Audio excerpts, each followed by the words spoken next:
Gulliver's Travels.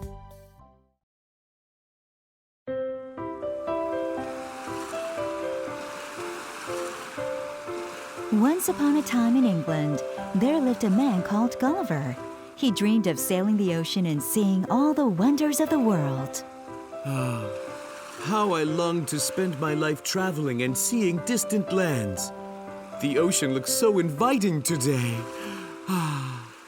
As he watched the sunlight sparkle on the surface of the waves and saw the silver dolphins darting through the water, he knew that to sail upon those waves made him the happiest man on earth.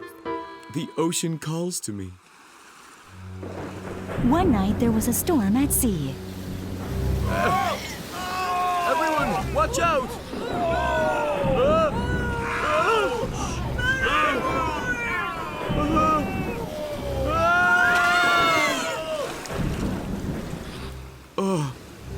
Is this how I shall meet my untimely demise?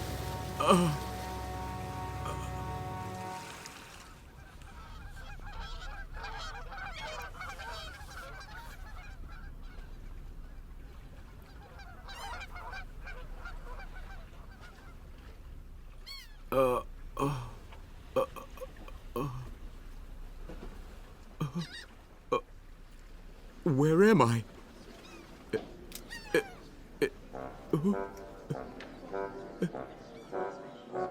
Is this heaven? What? What are you doing?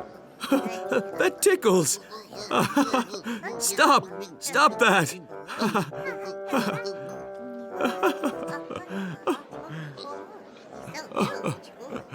Stop it!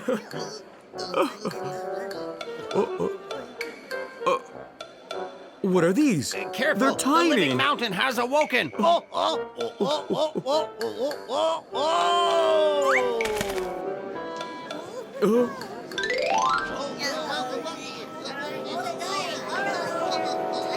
Lifting his head for a better look, Gulliver was amazed to see countless tiny people climbing over his body. What are you? Let me go! They would not respond, and Gulliver was unable to get away from them. Attention! We will bring this living mountain to the king at once! Come on, guys! 1, 2, hill! 1, 2, hill! Hey, what are you doing?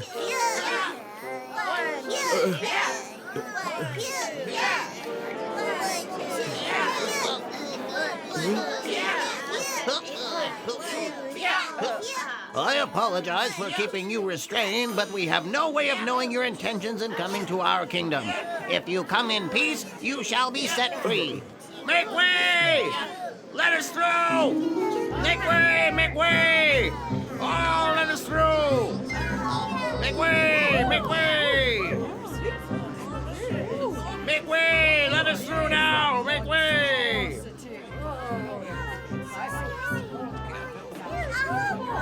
When Gulliver was brought into the capital city, he could see the entire population of Lilliput in the streets, jostling to get a better look at him. He could hear them commenting about him. Wow, look how enormous he is. Why, his little finger is bigger than me. How much do you think you have to eat to grow so big like that, What do you think, He must eat entire armies for breakfast. You must ignore the people's jests. We've never seen anything quite like you before. At that instant, a fanfare sounded and the king appeared.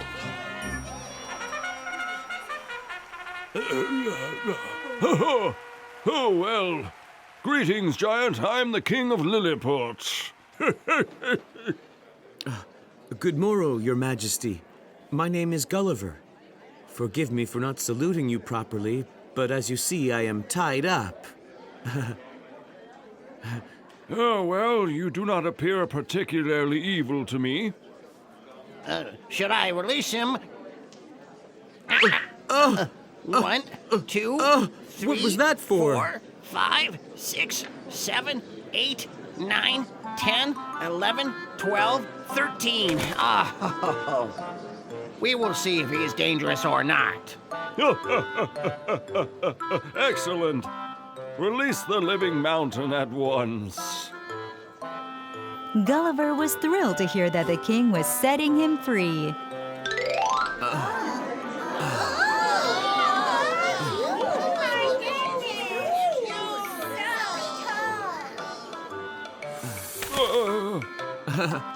How could you be sure I wasn't dangerous? I have a very efficient method for determining character. If I jump over a rope an odd number of times, you are good. An even number, and you are bad. How interesting.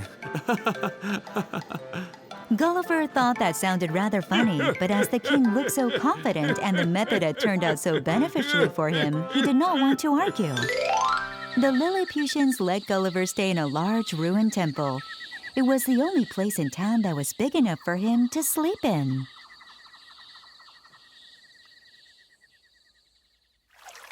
From that day on, the Lilliputians were very kind and welcoming to him. They brought him large amounts of delicious food every day, and even measured him for a new outfit. You do have a mighty appetite, Gulliver. Your dishes are all so tiny. I have to eat hundreds of them to satisfy my hunger.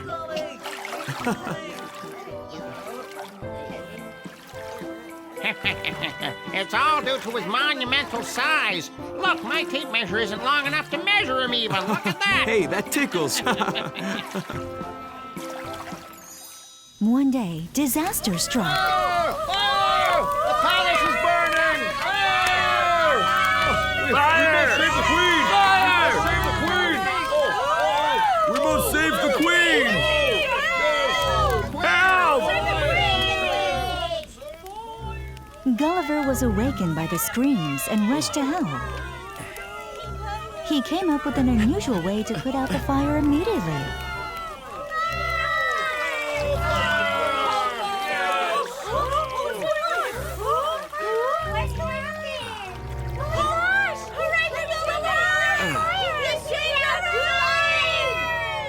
It's out. The Lilliputians cheered and applauded, and the king thanked him for his resourcefulness. The queen, however, was less pleased. I would have preferred a more traditional approach. Forgive me, Your Majesty. It was the fastest way to stop the fire. Very well, thank you for rescuing me. The day when Gulliver's new clothes were completed was a celebration for all of Lilliput. All the Lilliputians gathered in the street to see him in the new outfit that they had made together with their own hands. Thank you, good people of Lilliput. They did not have any fabric big enough for him, so the entire thing was pieced together out of different fabrics. It did not look particularly elegant, but Gulliver was touched by their care and generosity. Oh?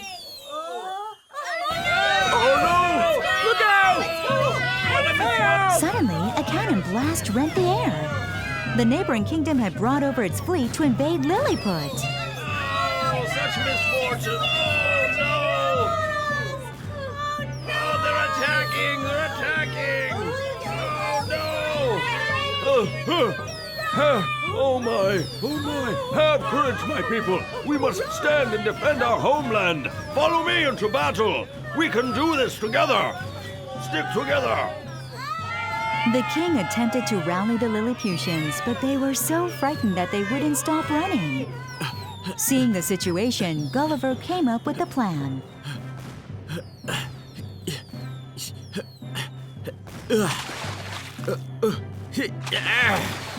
Gulliver waded out into the sea and began to grab the invader ships one by one and toss them aside. Retreat! Retreat! Let's fall back! We have to retreat! Retreat at once! Retreat at once! Gulliver has saved us from the invaders! You're a hero, Gulliver! Hooray! You're a hero, Gulliver! Yes!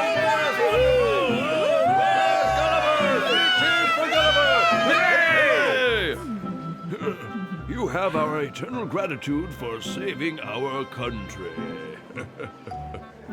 Yes, thank you.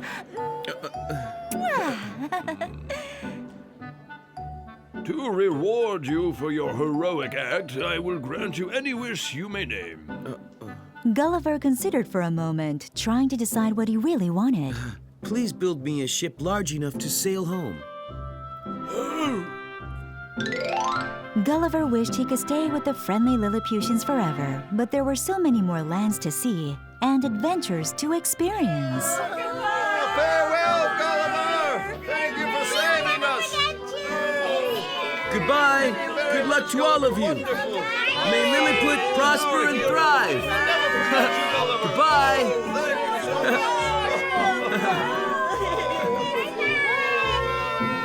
Gulliver knew that he would always remember the people of Lilliput.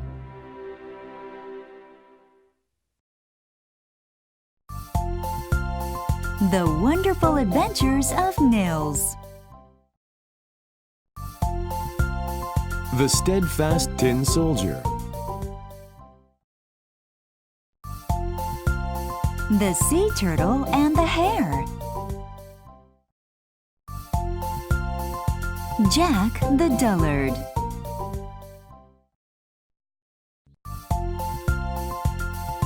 Maya the Bee.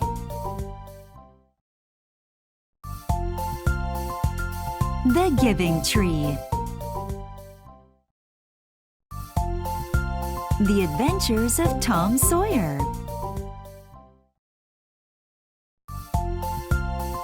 3,000 Leagues in Search of Mother. Alice in Wonderland.